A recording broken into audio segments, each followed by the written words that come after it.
this stage of complete denture treatment, you should have your master casts properly mounted on your articulator, set of accurately adapted base plates and properly contoured wax rims, and you should have your teeth selected. However, before you jump in and come out waxing, there are a few things that you can do to make it a little bit easier for you, and in case there's something that you don't like, you can always go back and change it without having to have the patient come back in and correct your wax rims.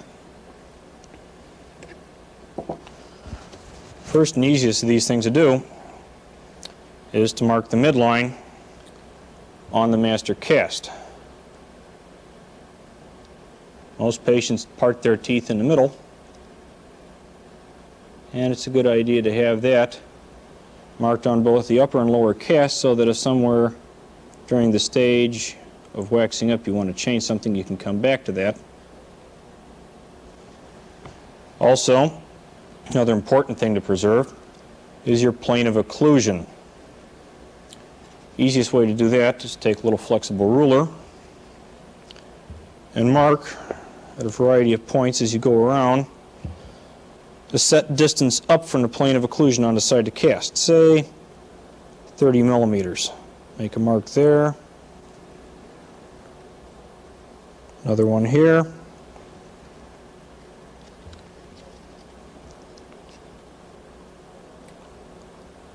here, so on as you go along.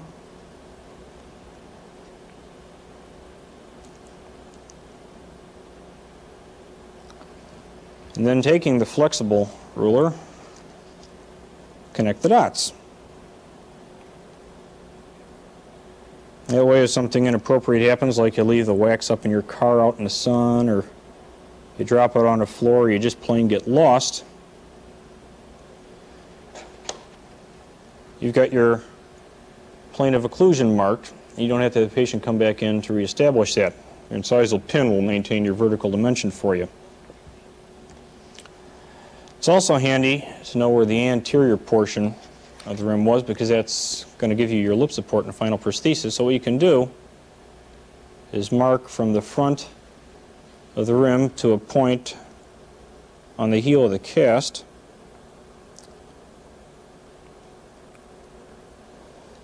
Make a little X back there, and then mark that dimension so that if you have to move the teeth backwards or forwards, you know that's the point from which you started. Another thing that's of vital importance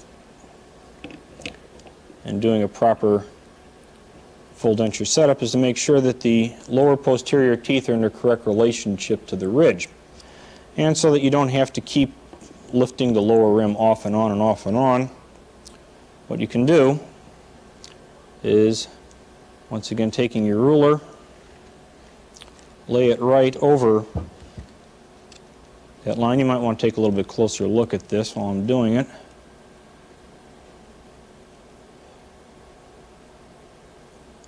Mark from here out to there,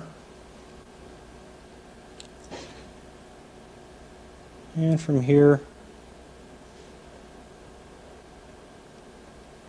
out to there. That way, you just line it up and know that you're right over the ridge without having to constantly remove the trial denture base. We're going to be using a number of instruments in our anterior part of the tooth arrangement here. I'll run through those for you just once briefly. First and foremost, be the number 31 wax spatula. You can heat this in the Bunsen burner, and it's useful for removing large windows of wax in which you will then set the teeth. For smaller teeth like the lower anteriors, where you may not want to remove quite so much wax, or if you just want to do fine finishing parts, you can use the number 7 wax spatula. It has a somewhat smaller blade. And for your final festooning, prettying it up, making it look like real teeth, have the roach carver, which has a little spear point on one end for carving gingival sulci, and a little cup on the other end, which is designed for cookie cuttering your interdental papillae. Another handy tool so that you don't once again lose your plane of occlusion is an occlusal plane. Those of you who may have taken machine shop may be familiar with the concept of a surface plate, which is essentially just a level, flat plane from which you can work up and construct things. This solves pretty much the same function. It's also handy to have a flexible ruler and a toothbrush for getting the little crumbs of wax out of the way. Okay. Another handy device is take a piece of base plate wax, warm it gently in your Bunsen burner.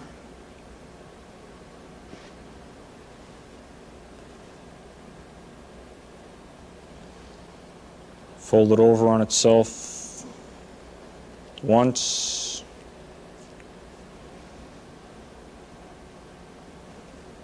then twice.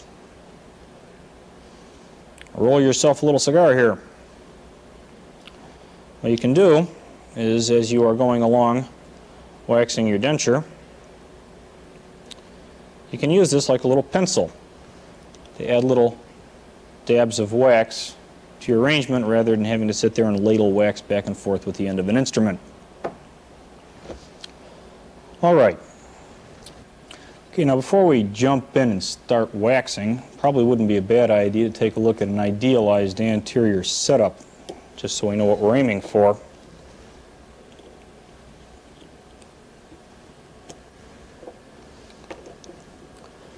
Make it a little bit easier for you to see the details close up, I'll remove the incisal pin and table, although I would not recommend this as part of the actual waxing procedure.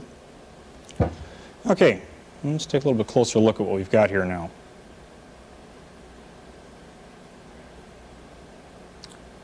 All right, like most patients, this one parts their teeth in the middle. Midline of the teeth lines up top and bottom. You'll notice that the degree of curvature of the upper and lower teeth, although it's of a different radius, it is concentric, so that the teeth will fit nicely inside of one another when the patient closed down in centric occlusion. The angulation of the teeth is important also from an aesthetic point of view. For instance, if we take the little occlusal plane here and try to get a close look at this.